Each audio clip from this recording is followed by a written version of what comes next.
saya Deni Boru Sihaan. Mama saya Boru Tampu Bolon yang namanya Tiaman, dan kami ada anak dari empat bersaudara. Dan hanya saya sendiri yang perempuan, yang 3 lagi laki, dan semua sudah menikah. Jadi saya itu menikah dengan Marudut Napitupulu yang tugasnya di ini PNS, dan kami dikarunia Tuhan 5 orang anak, 1 anak laki-laki, 4 perempuan, dan anak saya 3 perempuan sudah menikah, anak pertama, kedua, dan ketiga. Jadi saya itu sudah punya cucu 4, dan sebentar lagi mau 5 sudah menantu. Siapa nama anaknya? Nama anak saya Nomor yang pertama Marni Otase Wulan Boru Napitupulu. Sudah kawin? Sudah menikah dengan Marga Nenggolan. Dapat cucu? Dapat cucu 3 sudah dari anak pertama. Nah, pertama berarti Bu nama panggorannya ya? Iya, nama panggorannya. Jadi saya itu sudah opung si Marune sementara. Dalam adat Batak kita, kalau masih cucunya itu dari Boru, masih diharapkan dari laki. Masih pakai opusi. Okay. Nah, jadi nanti kalau sudah anak saya yang laki-laki sudah menikah, baru itu yang pangguaran saya. Tapi ini masih dari Boru 3-3-nya yang menikah. Kalau laki-laki belum, masih lajang dan sudah kerja. Nomor 2. Jadi anak saya nomor 2 Murni Osin Napitupulu, dan dia kemarin kerja di Batam dan ketemu jodoh di Batam dengan Marga Hasibuan, dan sudah dikaruniai Tuhan seorang anak laki-laki. Jadi itulah pahopo saya yang keempat.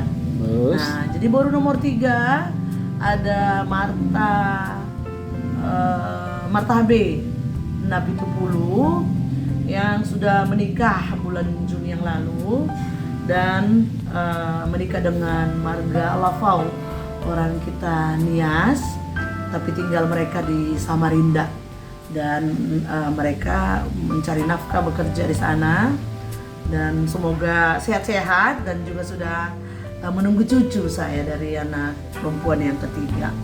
Jadi anak yang keempat baru laki-laki dan bekerja di Jakarta. Dia masih sambil kuliah juga untuk mengambil S1-nya.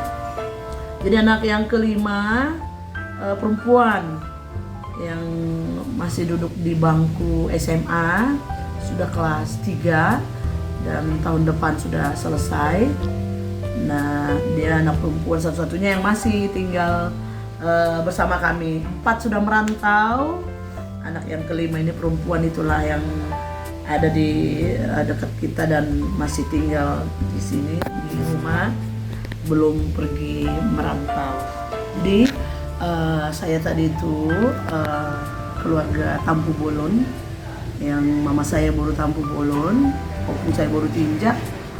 Saya itu tinggal di kampung, dan kampung apa namanya nih? Kampung Tomuan Dolok, desa Dolok Tomuan, yang Kecamatan Dolok Panribuan, dekat ke Siantar, ya, ke Kota Mada Siantar, dan juga ke Parapat tidak begitu jauh ke Danau Toba. Jadi agak termasuk disenangi lah, tinggal di sini, tinggal di kampung, disyukurin juga. Karena memang tinggal di kampung itu ya lumayan enaknya, maksudnya karena memang pengeluaran tidak begitu banyak seperti di yang kota. Jelas udaranya sejuk, dingin. Sejuk, ya. Jadi dulu sih sempat agak disesalin kenapa saya tinggal di kampung ya gitu. Ternyata tinggal di kampung itu enak dengan kegiatan saya sehari-harinya. Saya itu tidak PNS, tidak bekerja di pemerintahan. Saya hanya hamba Tuhan yang dipakai Tuhan untuk memberitakan firman Tuhan dan untuk Di gereja apa? di gereja HKI Tomondolo Sebagai apa? sebagai pimpinan jemaat atau yang disebut dengan Forhanger sudah 13 tahun. Wow. Iya, saya sudah 13 tahun memimpin di jemaat HKI Tomondolo. Jemaat kita di sini masih mempercayai yang ada 120 kakak, masih mengizinkan saya, memakai saya, masih mendukung saya untuk memimpin di gereja HKI Tomondolo ini. Saya juga itu mengucap syukur kepada Tuhan karena karena saya masih dipakai sebagai alat Tuhan, perpanjangan mulut Tuhan untuk memberitakan firman-Nya. Walaupun memang saya itu latar belakangnya tidak dari pendeta atau tidak sekolah Forhanger. Saya hanya latar belakang saya hanya dari Sintua. Oleh sebab itu ya saya itu harus belajar banyak, harus rajin membaca Bible, membaca Alkitab, dan membaca buku-buku yang lain yang bisa mendukung untuk memberitakan firman Tuhan agar saya bisa dan mampu bagaimanakah atau apakah yang kita beritakan kepada jemaat kita. Instruksi. Pertanyaannya pertama adalah tolong saya disampaikan firman yang jadi pegangan utama dalam hidup.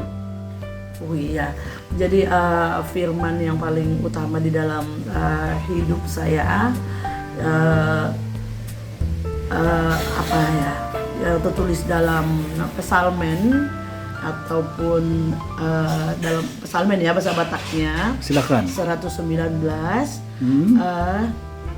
Ayatnya saya agak lupa ya, tapi yang kata-katanya aja saya kenang, yang saya ingat selalu di situ dalam bahasa Batak, hatamido sulu-suluni patu jala hati uro di dalaku. Yang maknanya saya kira firman Tuhan itulah sebagai pegangan kita dalam menjalani hari-hari kita, dalam menjalani atau apapun yang kita lakukan di dalam hidup kita begitu. Jadi saya itu di samping saya jadi Forhanger atau memimpin jemaat, saya juga diberi Tuhan talenta untuk merias pengantin. Tata rias ya. Bisa apalagi di kampung, karena di kampung itu ada acara-acara apa sedikit-sedikit sudah harus cantik begitu. Jadi kita dikaruniai Tuhan juga untuk terampil untuk membuat orang cantik. Jadi agak selalu kita itu sibuk gitulah. Jadi waktu kita sepertinya jarang terluang, dan kita juga aktif di dalam perkumpulan-perkumpulan seperti serikat atau kumpulan marga, dan selalu dihunjuk menjadi ya pasti ada pengurus di dalamnya sebagai bendahara misalnya. Jadi tapi itu saya senangi karena memang itu semua berkat Tuhan, kita masih dipercaya untuk megang uang begitu. Yang kedua, gitu. Pertanyaan yang kedua. Setiap saya lihat di gereja, entah HKI entah HKBP, itu para bapaknya, terutama ibu-ibunya selalu tampil cantik pakai kebaya. Mengapa seperti itu terjadi? Karena kalau di gereja-gereja lain tidak harus seperti itu saya lihat, tapi kalau di HKI, di HKBP saya lihat keren sekali. Apa yang bisa diinformasikan mengapa seperti itu? Jadi yang saya mungkin lihat ya, itu mungkin juga sudah salah satu budaya atau ada kebiasaan yang baik dari dulunya, dari nenek moyang kita, maksudnya dari opung si jolo-jolo tubuh ke gereja itu harus rapi, harus memakai baju yang sopan. Jadi orang tua kita zaman dulu itu memikirkan bahwa kebaya itulah baju yang sopan.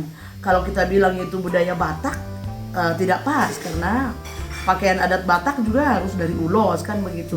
Tapi ya sepertinya itu adalah pakaian rapi dan sopan. Kalau kita memakai sarung panjang, lengan kita panjang juga, kain kebaya itu. Walaupun memang terakhir ini, belakangan ini sudah mulai ada yang kebaya yang modern ya.